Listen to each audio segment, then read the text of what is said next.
Bom dia a todos. Estão me ouvindo? Então tá bom.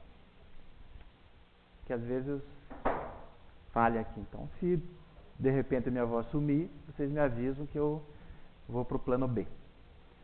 Obrigado, irmão, pela leitura. Agradeço a presença de todos neste domingo. É muito gratificante estar aqui à frente, contando com a presença dos irmãos. Hoje nós vamos tratar de uma parábola de Cristo que trata dos trabalhadores da última hora, concluindo com a seguinte frase: os primeiros serão os últimos serão os primeiros. Nós vamos tentar entender o que ele quis dizer nessa parábola. Acho que é bom sempre lembrar que parábolas que Jesus usava são mensagens por meio das quais Jesus procura ensinar algo sobre Deus e as leis divinas, o reino dos céus, por meio de uma comparação com uma história do dia a dia. Então, Cristo julgava que, falando assim, seria mais fácil de ser entendido por aquelas pessoas daquela época. E antes de iniciar a reflexão, também é importante que nós entendamos alguns conceitos a respeito do denário, que é falado na parábola, e a contagem do tempo. O denário era uma moeda de prata, ou é uma moeda de prata, que era o salário normal do dia. Era uma espécie de salário mínimo do dia. E as horas eram medidas diferentes de agora, né?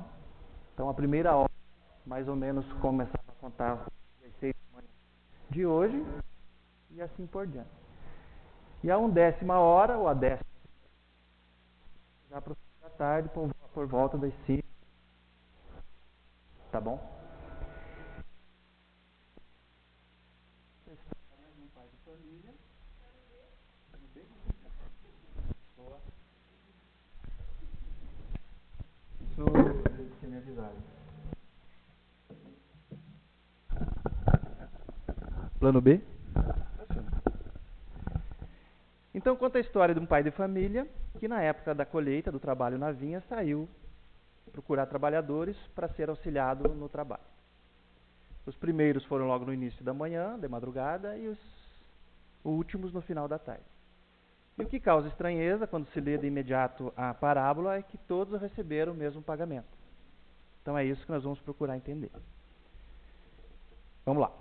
A parábola dos trabalhadores da última hora seguramente pertence à classe das parábolas difíceis, já que compara o reino dos céus, onde tudo é justiça, com uma situação aparentemente injusta, a remuneração igual a jornadas de trabalho desiguais.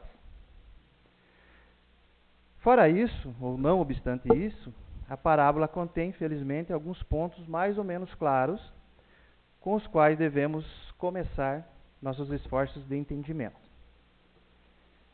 O pai de família era Deus, ou as leis divinas. A vinha, o universo, onde nós nos encontramos em qualquer época, em qualquer lugar, em qualquer orbe. Os trabalhadores, os seres humanos, o trabalho na vinha, isso é importante guardar. O trabalho no bem. O trabalho na vinha era o trabalho no bem. As horas, qualquer período de tempo. E outro ponto muito importante é o salário, o denário. O denário era a felicidade, ou é a felicidade, mesmo que relativa, conforme o nosso grau de adiantamento. Tá? Em princípio, sob o ponto de vista terreno, a parábola nos faz ver uma grande injustiça, considerando as horas desiguais de trabalho e a mesma remuneração. Os trabalhadores da primeira hora são os espíritos que não souberam aproveitar as experiências vividas nas muitas reencarnações, e os chamados divinos ao seu desenvolvimento espiritual, demorando mais, cometendo mais erros e enganos, causando e recebendo mais dores a si e aos outros. Os que trabalharam menos horas, os que foram chamados por últimos, representam os que souberam fazer melhor uso do seu livre-arbítrio no aproveitamento das experiências vividas, mais sensíveis aos chamamentos divinos, desenvolvendo-se em menos tempo, sem provocar tantos males, com menos dores e sofrimentos, suas faculdades espirituais, intelectuais e morais. Assim, todos foram e continuam sendo chamados a viverem as leis divinas, mas nem todos são escolhidos, porque muitos não atenderam e continuam não atendendo ao chamamento, permanecendo ainda presos aos valores materiais, necessitados, portanto, de mais reencarnações em mundos como a Terra ou em inferiores.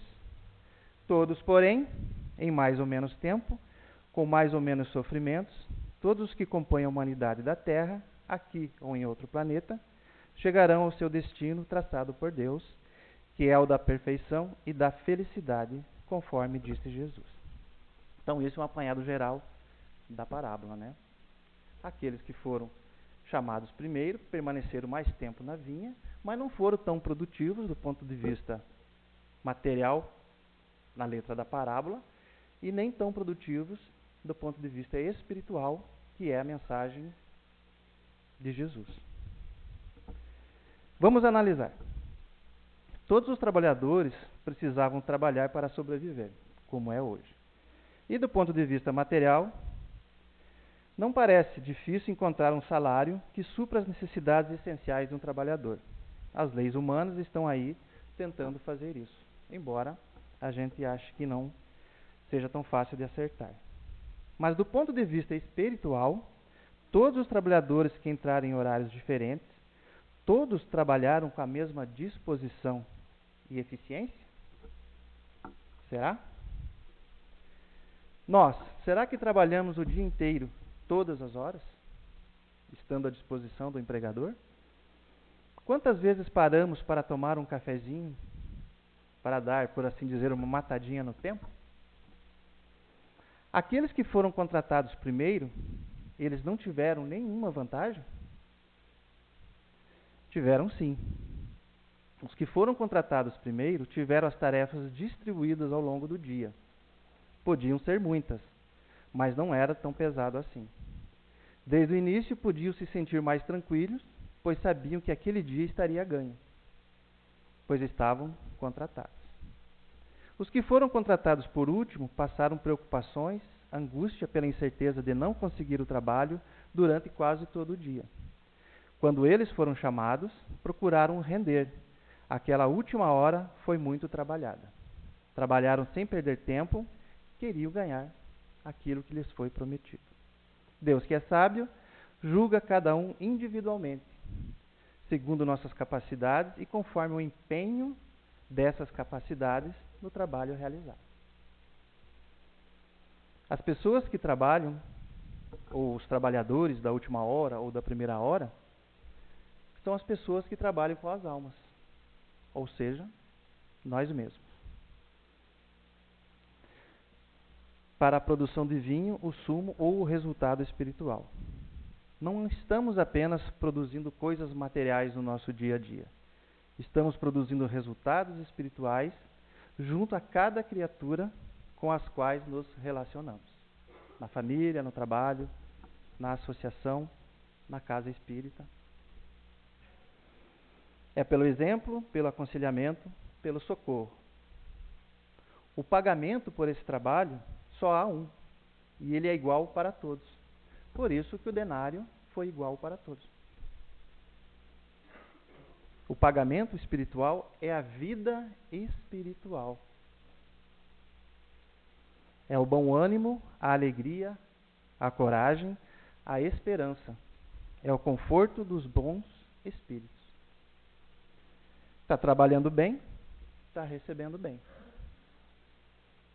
A cada um segundo suas obras. Não é essa a justiça divina?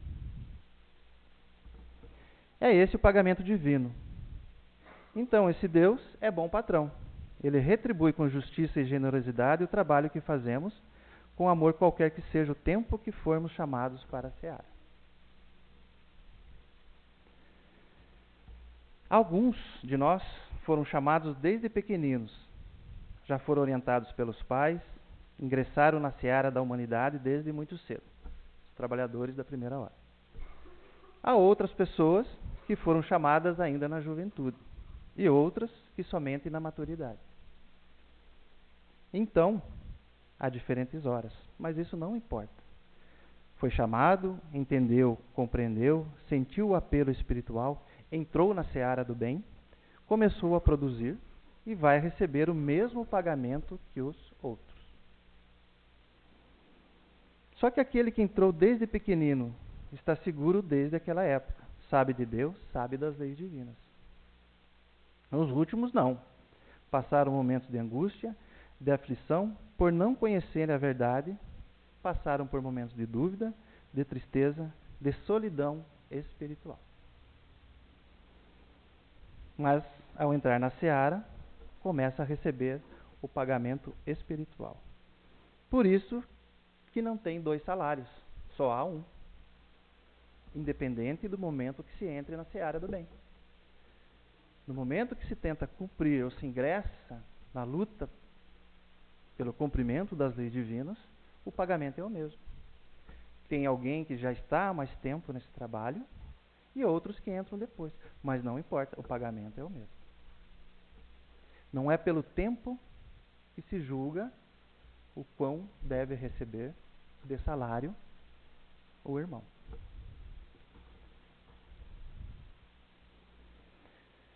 Por exemplo, às vezes pode acontecer em algum agrupamento cristão, uma casa espírita, por exemplo, de uma pessoa entrar na seara desde pequenino e trabalhar até a maturidade. E de repente ver uma outra pessoa entrar muito tempo depois e começar a receber as atenções, as responsabilidades, os elogios. Começa a se observar aquela pessoa mais feliz. Aí o mais antigo pensa, poxa, eu estou trabalhando há tanto tempo aqui e essa pessoa entra e já está ganhando o salário que eu mesmo recebo? Ou que eu não estou recebendo, afinal eu não sou tão feliz assim? Não me sinto feliz? Mas a pergunta é, esse da primeira hora, que entrou antes, será que ele produziu também? Ou só lustrou a cadeira? Ou o púlpito? Veio toda semana, mas só lustrou a cadeirinha. Produziu espiritualmente? Ora, quem isso sabe é Deus. Não devemos ter nenhuma indisposição contra aqueles que estão chegando agora, sem caridade no coração. Imagine uma pessoa que permaneceu por longo tempo no crime ou no vício, mas de repente ela encontra a verdade e ingressa na seara do bem. Entra pelo caminho em busca da vida espiritual. Esse é um trabalhador de última hora. Ele se arrepende, se esforça. Aí o outro diz, olha essa pessoa lá, ela já foi má, lembrem do que ela fez, o quanto mal produziu. Falta de caridade. Como disse Cristo, acaso o teu olho é mau porque eu sou bom? O alerta que Jesus nos passou na parábola, essas pessoas também receberão o mesmo salário espiritual e não devemos fazer comparação de dias ou tempo.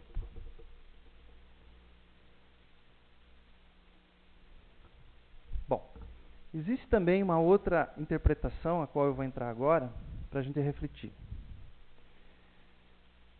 Seriam os espíritas os trabalhadores da última hora a que se refere a parábola?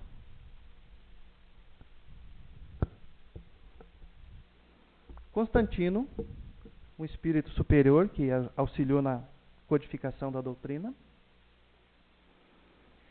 nos deixa uma passagem que está no livro Evangelho segundo o Espiritismo. Essa passagem difundiu no meio espírita a ideia de que os espíritas são os trabalhadores da última hora. Não é raro vermos esse pensamento exposto até mesmo com uma certa ponta de orgulho. Afinal, na parábola, os trabalhadores da 1/10 hora são aqueles que mais se beneficiaram da magnanimidade do Senhor. Estaríamos todos, então, admitidos à vinha, com salário integral e tudo? Será isso que os espíritos superiores escreveram ou deram a entender? Examinaremos aqui apenas o que diz Constantino. Então eu vou ler aqui o que ele deixou escrito. Bons espíritas, meus bem-amados, sois todos obreiros da última hora. Ele está afirmando. Bem orgulhoso seria aquele que dissesse: comecei o trabalho ao alvorecer do sol, terminarei ao anoitecer. Todos viestes quando fostes chamados, um pouco mais cedo, um pouco mais tarde, para a encarnação cujos grilhões arrastais. Mas há quantos séculos e séculos o Senhor vos chamava para a sua vinha, sem que quisesseis penetrar nela? Ei-vos no momento de embolsar o salário. Empregai bem a hora que vos resta, e não esqueçais nunca que a vossa existência, por longa que vos pareça, mais não é do que um instante fugitivo na imensidade dos tempos que formam para vós a eternidade. Então essas são as palavras de Constantino a respeito dos bons espíritos. A pergunta ainda é: seriam os espíritas os trabalhadores da última hora? A leitura atenta deste trecho não parece confirmar a referida interpretação. Primeiro, a frase inicial qualifica os espíritas. Bons espíritas. O adjetivo bons, em geral, passa despercebido. Logo, a frase não diz respeito aos espíritas em geral, mas aos bons espíritas. E todos conhecemos a impressionante lista de qualidades dos bons espíritos, que Kardec registrou no Evangelho segundo o Espiritismo. Então tem uma lista lá do bom espírito. Em resumo, é aquele que faz o bem. Além disso, a frase não tem o artigo definido os antes de obreiros da última hora, como normalmente se diz. A inclusão do artigo emprestaria ao pensamento um ar de sectarismo e orgulho, incompatível com a índole da doutrina espírita. Os bons espíritas são obreiros da última hora. Os bons espíritas. Mas não excluem todos os outros homens. Eles são aqueles, os bons espíritas, que passaram, numa hora relativamente recente da história da humanidade, a trabalhar ao lado de tantos outros na vinha do Senhor. Prosseguindo. A rigor, então, os bons espíritas não deveriam se orgulhar nem mesmo de terem sempre estado aguardando ansiosamente o chamado para a obra divina. Estão, via de regra, na condição geral da humanidade terrena, de espíritos que fizeram mau uso de seu livre-arbítrio anteriormente, em passado próximo ou distante.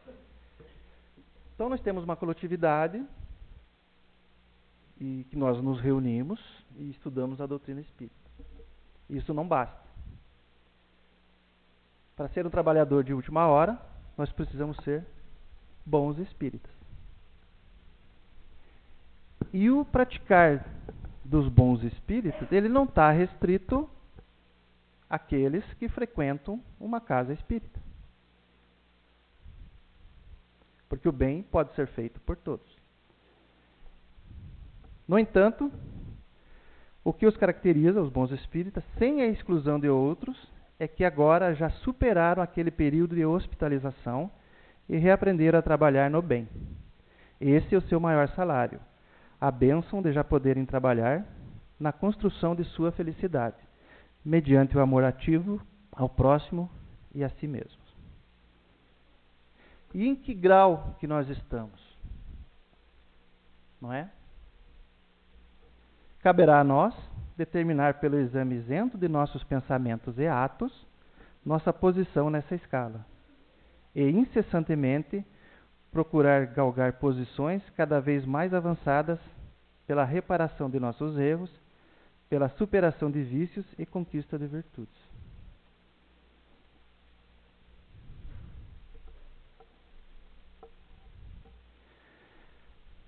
Além do mais, quando perguntado aos espíritos superiores qual a melhor religião, o benfeitor espiritual Emmanuel respondeu: a melhor religião é aquela que faz mais homens de bem e menos hipócritas. Ou seja, continua ele, pela prática da lei de amor e de caridade em sua maior pureza e sua aplicação mais abrangente.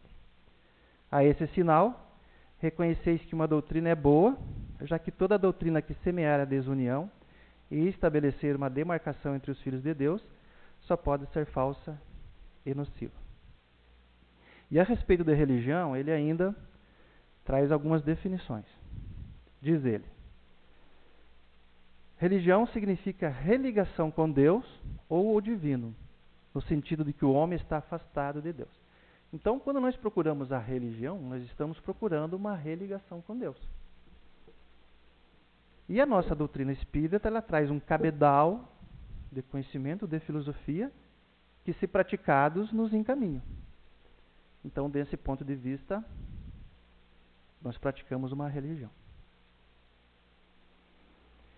E Emmanuel continua: religião é o sentimento divino que prende o homem ao Criador. Então, nós temos uma religião natural, uma religião dentro de nós, que nos encaminha a Deus. As leis divinas, elas estão inscritas em nossa consciência. Essa é a nossa religião interior. E existem as religiões exteriores, que são organizações dos homens, as quais são falíveis e imperfeitas como os próprios homens. Então, isso é o ensinamento de Emmanuel a respeito da religião.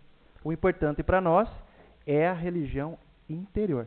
Aquele sentimento, aquela expectativa de religação com Deus que brota do nosso próprio ser. As coisas externas são externas. Não produzem efeito.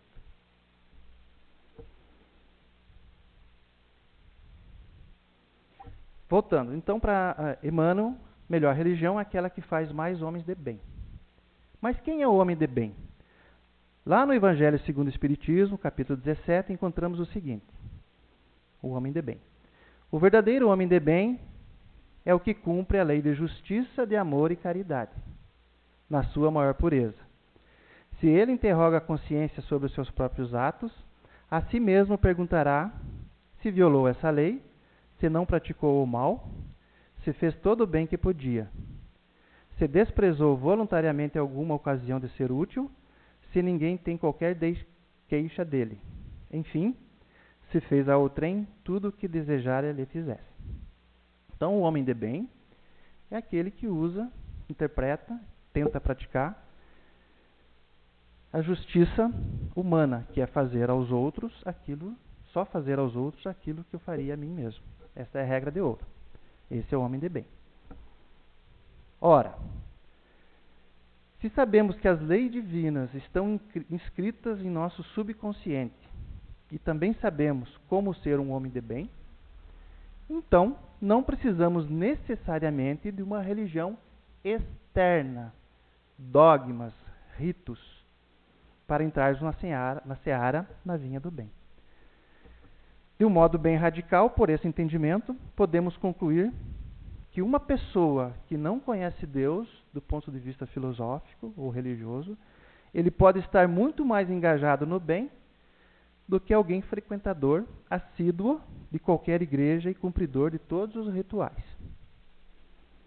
Pois o que importa, segundo a lei divina, são as obras, porque a cada um será dado segundo as suas obras. O que importa é a transformação pessoal e interior. A lei divina não nos pergunta qual igreja frequentamos aos domingos. Vocês podem procurar. Se tomamos hóstia ou se tomamos o passe. Embora a gente saiba que ajuda muito. Mas só isso não basta. Isso quer dizer que eu não preciso de me unir a outros para juntos estudar a filosofia e moral cristã e buscar o progresso moral e intelectual?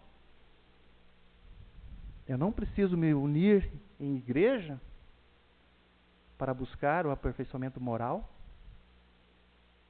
Ou preciso? Não preciso. Porque a religião ela está dentro de mim e as virtudes também. Basta eu procurá-la por mim mesmo. Entretanto, ajuda muito.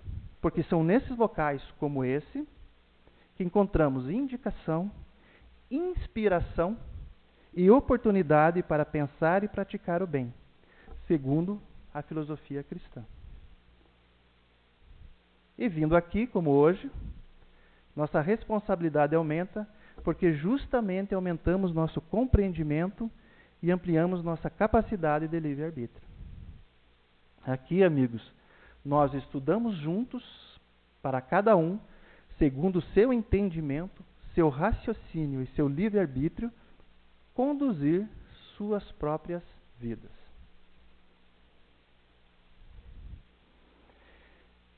E esse adiantamento não é porque eu falo, que estou aqui na frente, não é porque qualquer outro expositor fala, que essas mudanças ocorrem.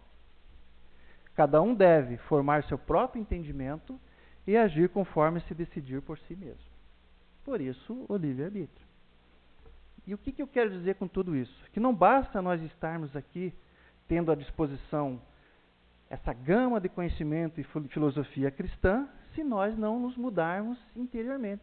Se nós não entrarmos na seara do bem, como trabalhador de qualquer hora, nós não vamos receber o denário, que é uma felicidade, mesmo que relativa.